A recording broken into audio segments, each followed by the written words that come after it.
Welcome back po sa ating page and channel. Ang topic po natin ngayon ay about accounting formula. Pati na rin po ang debit and credit. I-explain po natin yan sa pinaka-simpleng paraan, no? Para maintindihan pati na yung mga hindi po graduate ng accountancy or ng accounting, matuto, no? Sa bookkeeping and accounting. Ah, Since nung unang video po natin, maraming nagpadala ng direct message, no, na nagre-request about bookkeeping. Ah, Karamihan sa kanila, ang gusto nila matutunan ay about QuickBooks at Xero, no, yung automated, no, na bookkeeping. Gagawa po tayo ng separate video regarding dyan. Yung pag-uusapan po natin ngayon is para matutunan po natin ano ba yung ginagawa sa data na ini-encode natin dun sa system. So, kaya ang pag-uusapan po natin ay yung accounting formula at yung debit and credit. So, ano ba talaga ang formula ng accounting? Asset equals liability plus equity. So, explain po natin yan. Ano yung asset? Ang asset po, yan yung ari-arian ng isang company. Yung ari-arian natin, kung personal, like mga gamit, cellphone, computer, so mga ganyan po, ang asset. Liability, yan po yung utang. Di na po kailangan explain, no? Utang sa bangko, utang sa kaibigan, lahat po ng klase ng liability or utang under dyan. Equity naman po, yan yung capital, no, sa business. Diyan din po pumapasok yung lugi at saka yung income. No? So lahat ng expenses nagiging lugi yan, lahat ng mga uh, benta nagiging income yan. So diyan papasok lahat. No? Diyan sa equity or capital. Simple term in Tagalog.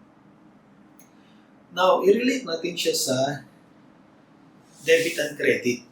So ano naman po ang debit and credit? Ang debit and credit po, yan po yung paraan para ma-record ang isang financial transactions.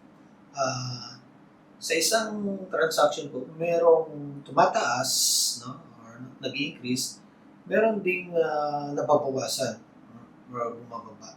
So, depende po yan, no, sa debit and credit. So, since ang formula po natin is asset equals liability plus capital, ipakita po natin dito yung magiging effect, no, ng debit and credit. Pag sinabi po nating asset or ari-arian, pag yan po ay debit, ibig po niyan sabihin is tumaas yung ari-arian mo. Example, may pinili ka, no, na sasakyan. So, nadagdagan nyo yung asset mo ng kotse. So, yan po yung ibig sabihin na mag-debit na. Ano naman yung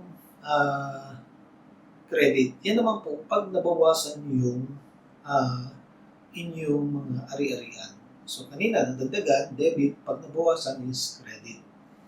Now, dito naman po sa liability, yung utang and capital, no? Pag sinabing debit, yan naman po ay kabaliktaran. No? Pag sinabing debit, nababawasan yung utang. No? Pag sinabing credit, lumalaki yung utang. Ano? Pag ang capital ay naka-debit, ibig sabihin po, meron kang gastos, meron kang lugi. Pag yan naman po ay nag-credit, ibig po niyan sabihin is tumaas yung capital kung meron kang nadagdagan ng income mo. So, baliktad yung effect, no, sa asset and liability. Now, posibleng medyo nalilito kayo o nahihirapan kayong intindihin, gawan po natin ng pinakasimpleng example. No? Gawa po tayo ng isang sheet para makita po natin yung mga transaction at paano siya nire-record. Okay. So, meron tayo ditong asset equals liability plus capital. Kung yung mother ni Mr. Pogi ay nagbigay ng 5,000 pesos, i-analyze po natin yan. May kita po natin dyan kung may tumaas or bumaba. So sa personal side ni Mr. Pogi, ano ba ang tumaas? Tumaas po yung kanyang asset. Bakit? Nadagdagan yung pera niya ng 5,000 pesos. So, lagyan natin ng tumaas yung kanyang pera, meron siyang 5,000 pesos. Okay. Ngayon, um, makikita natin sa formula na dapat balance siya dito sa kabila. Okay? Dapat balance siya sa liabilities or capital. Una, tumaas ba ang kanyang utang? Wala, dahil hindi naman inutang yung 5,000 sa mother. Bigay lang. So, zero yan. Ah, nagkaroon ba siya ng kapital? Meron diyan kapital, lugi at kita. Kumita ba siya? So, kumita dahil binigyan siya ng mother niya ng 5,000. So, parang kita na rin niya yun, no? So, kung titingnan niya yung formula, balance siya. Meron siya dito sa asset, meron din siya dito sa liabilities and capital na side, no? So, dapat balance lagi yung recording. So, punta tayo sa August 7, 2024. So, assuming yung father ni Mr. Pogi nagbigay din ng pera sa kanya. Father gave, nagbigay ng 2,000. Lagay na lang natin 2,000. Additional. So, ano yung nangyari dito? So, may tumaas ba? May bumaba ba? Ang tumaas is yung asset, yung ari-arian niya, no? Yung pera niya. So, yung pera niya tumaas ng 2,000 pesos. So, yan yung dyan sa side na yan. No? Dito sa kabilang side, dapat balance, di ba? So, ang mangyayari dyan, tumaas ba yung utang niya? Nagkaroon ba siya ng utang? Zero. Dahil hindi naman siya ng utang sa father niya. Kumita ba siya? Of course, kumita siya dahil parang kita na rin niya yung binigay na libreng allowance. Okay. So, August 8, no? Tingnan natin kung anong kwan. Um, si Mr. Pogi ay nangutang, no? Ng sabihin natin gusto niya bumili ng computer. So, nangutang siya sa kaibigan ng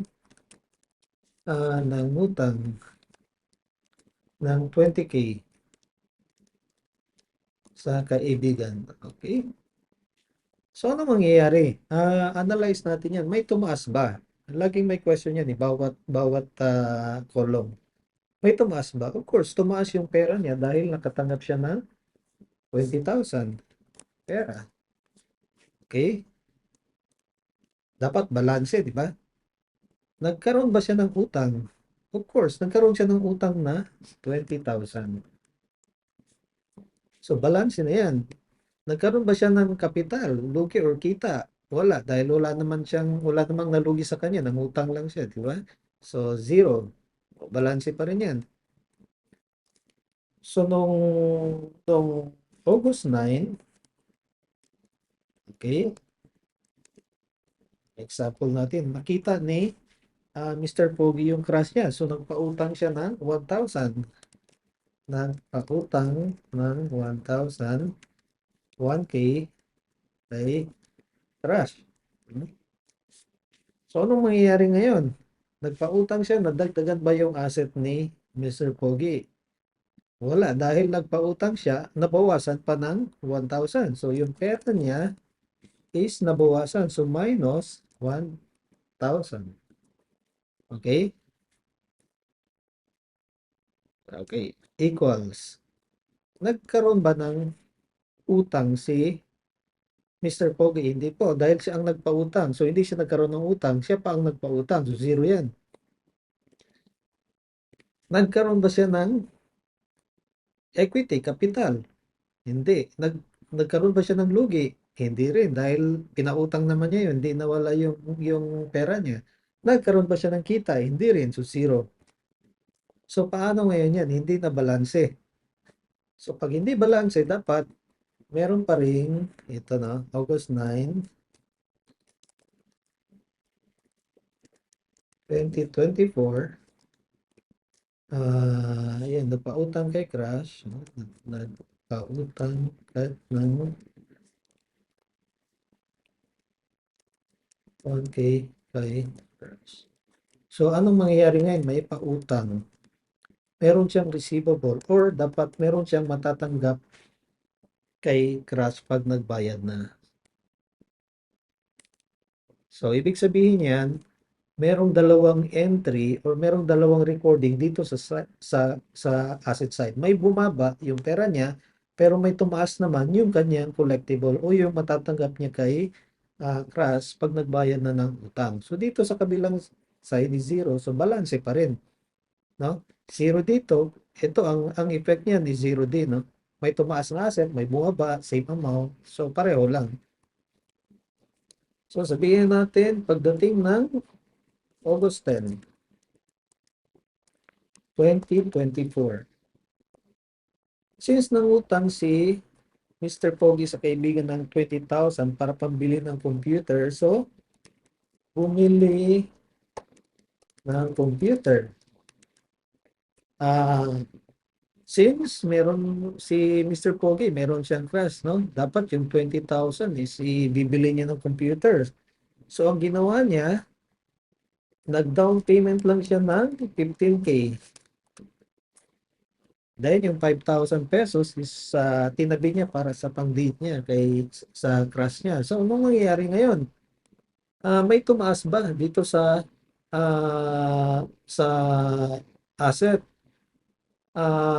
May bumaba ba? So, ang pera, ano nangyari? Since nagbayad siya ng 15,000, bumaba yung pera niya ng 15,000 minus 15,000. Okay? So, ano mangyayari? Nagkaroon ba siya ng utang? Wala. Dahil hindi naman siya nangutang. Nagkaroon ba siya ng lugi, kapital, or kita? Ah, may mali tayo.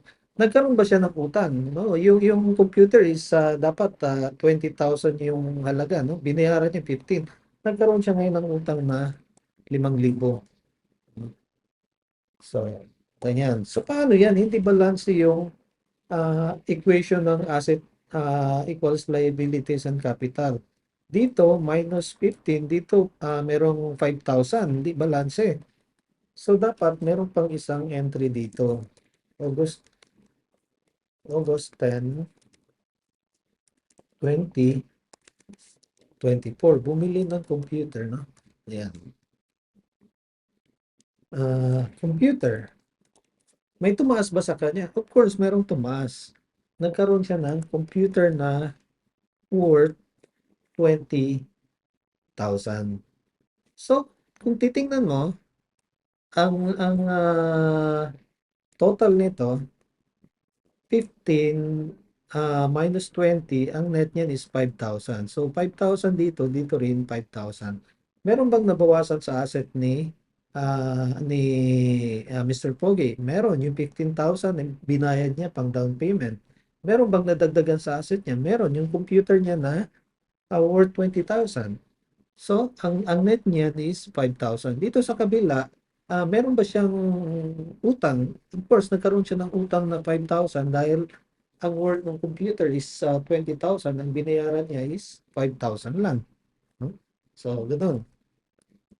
So, ano pa?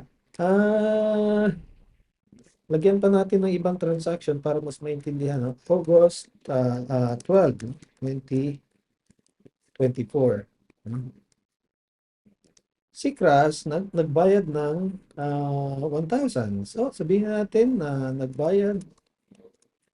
bayad si Crush ng 1K. So, anong nangyari? Yung pera niya nadagdagan ng 1,000. Okay?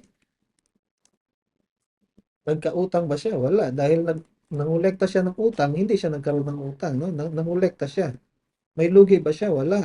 Dahil binayaran ng buo ng crush niya yung utang. So, anong mangyayari? Dapat, para balanse, meron ding mababawasan na 1,000 dito. Ano yung nabawasan? Nawala na yung pautang kasi binayaran na. Okay? August 12, 2024. Okay.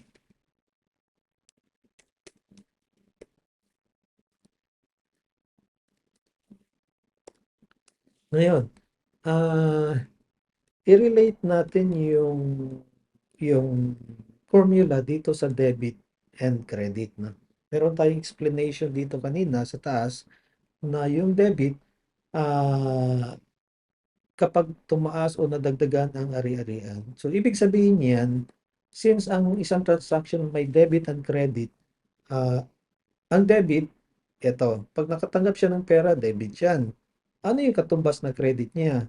Basahin natin dito sa liabilities and capital. Credit kapag nadagdagan ng ang utang or capital or may income. So nagkaroon siya ng capital na 5,000 dahil binigyan siya ng nanay niya. So yun yung credit, no? Ayan. So ganun din dito sa pagbigay ng pera ng tatay niya, may debit siya dahil tumaas yung pera niya, no? Ang credit niya is yung capital. Dito naman sa nangutang siya sa kaibigan, tumaas yung pera niya, no? Tumaas yung ari-arian niya, so may debit, no? Ah, tumaas yung liability niya, so meron siyang credit, no? Tingnan niyo yung credit dito sa liabilities, no? Sa utang, credit kapag nadagdagan ang utang, no? Dito naman sa negative, no? Ah, nagpautang siya kay Crush, no? So nabawasan yung pera niya ng 1,000. Negative yan. So hahanapin natin dito saan yung negative, yung nabawasan. Tingnan niyo yung credit ng asset. Credit kapag nabawasan ng ari-arian. So nabawasan siya ng asset niya ng 1,000. So meron siyang credit, no? Pero since meron din siyang pautang o yung tinatawag natin sa English, yung accounting term na accounts receivable, ari-arian din yan, no? Hindi natin siya nahawakan pero asset po ang kategorya niya, no? Kung may nangutang sa iyo, receivable mo 'yun sa kanya, asset 'yan. So nadagdagan yung asset niya, yung ari-arian niya, may pautang siya na 1,000. So meron din siyang debit, no? So gano'n lang, no? Mai-relate natin yung debit and credit dito sa ah, accounting formula, no? So dapat balanse yung asset at saka sa liabilities and equity. So dapat kung meron kang figure dito sa asset side, no, always make sure na balance siya dito sa liabilities and capital. So ganyan lang po gumawa ng accounting entry, no? Napakadali lang dahil nga sinimplify natin yung transaction, no? Personal transaction to ni Mr. Pogoy, hindi sa business. But of course, pagka dumating na tayo doon sa pagre-record ng business transactions, no, medyo complicated na yung mga transaction. Mas marami na yung mga dapat nating gawa ng entry, no? Ngayon, kung magtatanong kayo kung ganito din ba yung format nung ginagamit sa mga business, even yung mga small entrepreneurs, no? Of course, medyo mas mahaba yung mga columns, no? Pwede tayong gumawa ng separate video para diyan. But sa ngayon, para lang maintindihan ng lahat, ganito yung explanation po ng accounting formula, yung asset equals liability plus cap plus equity, pati na rin yung debit at saka credit, no? Makikita po natin diyan yung relation ng formula doon sa debit and credit. Now, pwede niyong ulit-ulitin itong mga transaction para mas maintindihan ninyo, no? dito sa mga transaction na 'to, diyan din gagawa ng financial statement. At the end of the month, isa-summarize 'yan 'no, ito-total yung mga parehong transaction, parehong account, then magkakaroon na ng balance sheet at saka income statement, 'no. So 'yan lang po, sana may natutunan tayo ngayon.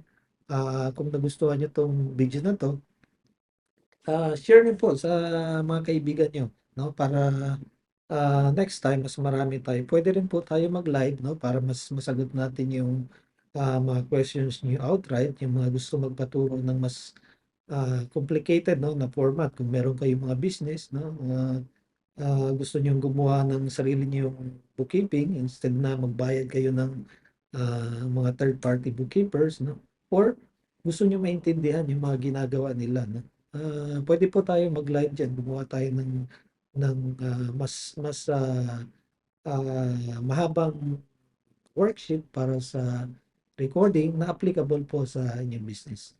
Salamat po. Don't forget to subscribe and like 'no, and comment also. Salamat.